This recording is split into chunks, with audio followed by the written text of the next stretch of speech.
আমার কেন জানি মনে হচ্ছে আর কিছুদিন পর জাতীয় সংসদ নির্বাচন ফেব্রুয়ারির 12 তারিখের পরে ওই বিএনপি নেতাদেরকে বলতে হবে জাতীয় সংসদ নির্বাচনের ফলাফল আগামী স্থানীয় সরকার নির্বাচনে পড়বে না। আমরা এমন একটি প্রজন্ম পেয়েছি যেই প্রজন্মে হাতির মতো সন্তানরা জন্ম নেয়, মাথা উঁচু করে ভারতীয় আধিপত্যবাদের বিরুদ্ধে কথা বলে। অতএব আমাদের হারানোর কিছু নাই, আমাদের ভয় পাওয়ার কিছু নাই। ছাত্রলীগের প্রতিষ্ঠা বার্ষিকী উপলক্ষে আয়োজিত আজকের এই আলোচনা সভার সম্মানিত সভাপতি, মঞ্চে উপবিষ্ট জাকপা ছাত্রলীগের বন্ধু প্রতীক সংগঠনের নেতৃবৃন্দ, উপস্থিত জাকপা নেতৃবৃন্দ, আমার সামনে উপস্থিত মিডিয়ার ভাই ও বোনেরা, সবাইকে জানাই সংগ্রামী সালাম এবং শুভেচ্ছা। আসসালামু আলাইকুম। জুম্মাবার বক্তব্য দীর্ঘায়িত করার সুযোগ নাই। আমার বক্তব্যের সিংহভাগ আমার ভাই সাদ্দাম বলে গেছে। আমি বক্তব্য খুব বেশি বড় করব না। আমি বক্তব্যের শুরুতে শ্রদ্ধা করে স্মরণ করছি জন্মলগ্ন থেকে এখন পর্যন্ত জাকপা ছাত্রলীগের রাজনীতিতে যারা অবদান রেখেছেন, যারা শহীদ হয়েছেন, যারা আমাদের ছেড়ে চলে গেছেন, তাদেরকে শ্রদ্ধা করে স্মরণ করছি।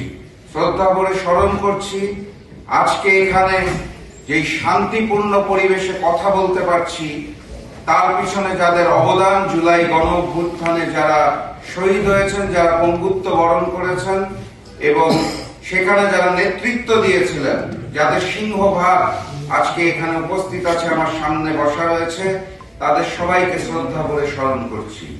সংগ্রামী সাথী এবং বন্ধুগণ, আপনারা জানেন বিগত কিছুদিনের মধ্যে আমরা 5টা ছাত্র সংসদ নির্বাচন সচক্ষে দেখতে পেরেছি এবং 5টা নির্বাচনের ফলাফল যেভাবে এসেছে, তারপরে ওই বড় দল বিএনপির নেতৃবৃন্দ বলতে চায় ছাত্র সংসদ নির্বাচনের ফলাফল নাকি জাতীয় সংসদ নির্বাচনে পড়বে না।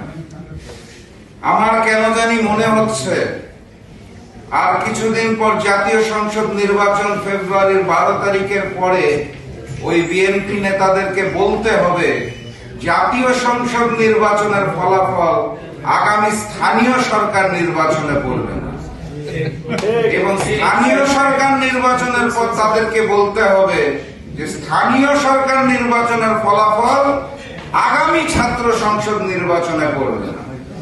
এটা একটা তাল, যেই তালে আমরা এক সময় শুনতাম হচ্ছে ঈদের পরে আন্দোলন, ঈদের পরে আন্দোলন, ঈদের পরে আন্দোলন। এই নির্বাচন ওই নির্বাচনে ফলাফল পড়বে কি পড়বে না সেটা দেখার জন্য খুব বেশি সময় বাকি নাই। আমরা যেটা বলতে পারি সেটা হচ্ছে ছাত্র জনতা, শ্রমিক, মজদুর সবাই এক হয়েছে। ফেব্রুয়ারি মাসের 12 তারিখে সর্বপ্রথম গণভোটে হ্যাঁ জয়যুক্ত হবে। তারপরে পরিবর্তনের জন্য 11টি রাজনৈতিক দল এক হয়েছে, তার পক্ষে এই পরিবর্তনের রায় আসবে ইনশাআল্লাহ। সংগ্রামী সাথী এবং বন্ধুগণ, বাংলার জনগণ এখন আগের মতো তাদেরকে যা বুঝাবেন তাই বুঝবে, সেই দিন শেষ হয়ে গেছে। ওই মিডিয়াকে কন্ট্রোল করে ভারতীয় আধিপত্যবাদের প্রচারণার জন্য যে বাংলাদেশ গড়ার পরিকল্পনা করা হয়েছিল, সেই বাংলাদেশ এখন আর নাই। এখন আপনি আগের মতো করে আর বলতে পারবেন না যে 10 টাকা কেজিতে চাল খাওয়াবো। এখন আপনি বলেন যে ফ্যামিলি কার্ড দিব, কিন্তু সেই ফ্যামিলি কার্ড কিসের বিনিময়ে দিবেন, কতখানি জুলুম করে দিবেন এবং তার বিনিময়ে কি কি নিবেন, সেইটা তো আপনারা মুখ খুলে বলতে পারেন না। যেই দলের নেতা বাংলাদেশে নিজের মাতৃভূমিতে পা রাখবে কিনা সেটা সিদ্ধান্ত একা নিতে পারে না, সেই নেতার নেতৃত্বে নতুন বাংলাদেশের 18 কোটি মানুষ ফ্যামিলি কার্ড নিয়ে শান্তিতে থাকবে, এটা বাংলাদেশের কোনো পাগলও বিশ্বাস করে না। সম্মানিত সাথী এবং বন্ধুগণ, ওনারা বলতে চায় আই হ্যাভ আ প্ল্যান, আমার একটা পরিকল্পনা আছে। ওনারা বাত ব্যথা, প্যারালাইসিস কিংবা আর্থ্রাইটিস, আধুনিক ফিজিওথেরাপি ও পুনর্বাসন চিকিৎসায় নির্ভরযোগ্য নাম ডিপিআরসি। বলতে চাই উই হ্যাভ আ প্ল্যান, আমাদের একটা পরিকল্পনা আছে।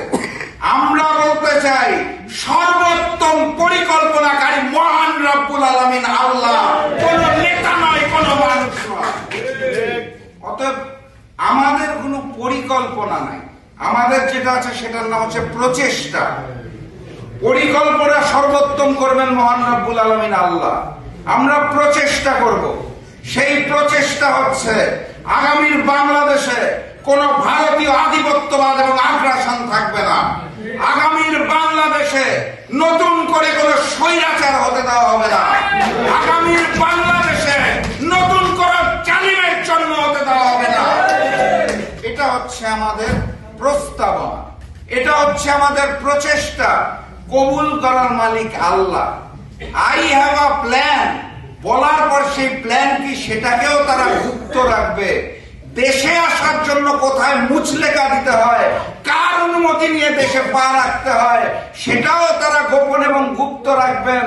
এবং ফ্যামিলি কার্ডের নাম দিয়ে মনে করবেন ফেব্রুয়ারি মাসের 12 তারিখে তাদের জয় জয়কার হবে। তাহলে আমি স্মরণ করিয়ে দিতে চাই, এরকম স্বপ্ন দেখলে ফ্যাসিস্ট শেখ হাসিনা যেভাবে পালিয়েছে, একইভাবে ভারতের সামনে মাথা নত করা নতুন জালেম নতুন বিএনপি কেও পালাতে হবে। সংগ্রামী সাথী এবং বন্ধুগণ, চারপাশের পরিবেশে লেভেল প্লেইং ফিল্ডের নির্বাচন আমরা দেখতে পাচ্ছি না, কিন্তু একই সাথে সাথে আমরা হতাশ নই। আমরা হতাশ নই কারণ হচ্ছে 24 পরবর্তী বাংলাদেশ, নতুন ছাত্র জনতা শ্রমিক সম্প্রদায় এখন সচেতন। এই যে আমাদের সামনের কাতারে যারা বসে রয়েছেন মঞ্চে, আমি বিশ্বাস করি যদি প্রয়োজন হয় তাহলে আজকের ছাত্র নেত্রী লামিয়া সেদিন খালেদা জিয়া রূপান্তর হবে। আমি বিশ্বাস করি আজকের এই মঞ্চে বসা যে সাদ্দাম আমার ভাই বসে আছে, উনি সেদিন আল্লামা সাইদির রূপ ধারণ করবেন। আমি বিশ্বাস করি এই মঞ্চে যে মারজান বসে আছেন, সেই মারজান সেদিন মৌলানা ভাসানীর রূপ ধারণ করবেন। আমি বিশ্বাস করি আজকের ফারুকি সেদিন শফিউল আলম প্রধানের রূপ ধারণ করবেন। কিছু নাই, আমাদের একটি নতুন প্রজন্ম এসেছে যারা আবু সাইদের মতো দুহাত প্রসারিত করে বুক দিয়ে দিতে পারে রক্ত দেওয়ার জন্য। আমরা এমন একটি প্রজন্ম পেয়েছি যেই প্রজন্মে হাতির মতো সন্তানরা জন্ম নেয়, মাথা উঁচু করে ভারতীয় আধিপত্যবাদের বিরুদ্ধে কথা বলে। অতএব আমাদের হারানোর কিছু নাই, আমাদের ভয় পাওয়ার কিছু নাই। আগামীর বাংলাদেশ হবে মানবিক বাংলাদেশ, ইসলামের বাংলাদেশ, কুরআনের বাংলাদেশ, সাম্যের বাংলাদেশ। আমি সেই দিনের স্বপ্ন দেখতে চাই, আমি সেই দিনের বাস্তবতাকে উপলব্ধি করতে চাই এবং আপনাদেরকে অনুরোধ জানাতে চাই, হাতে হাত রেখে কাঁধে কাঁধ মিলিয়ে জুলাই যেভাবে আপনারা রাজপথে ছিলেন একইভাবে সামনেও রাজপথে থাকতে হবে। কারণ যুদ্ধটা এখনো শেষ হয় নাই। সেই স্বপ্নালী বাংলাদেশ অর্জন করার আগ পর্যন্ত রাজপথ দখলে রাখতে হবে।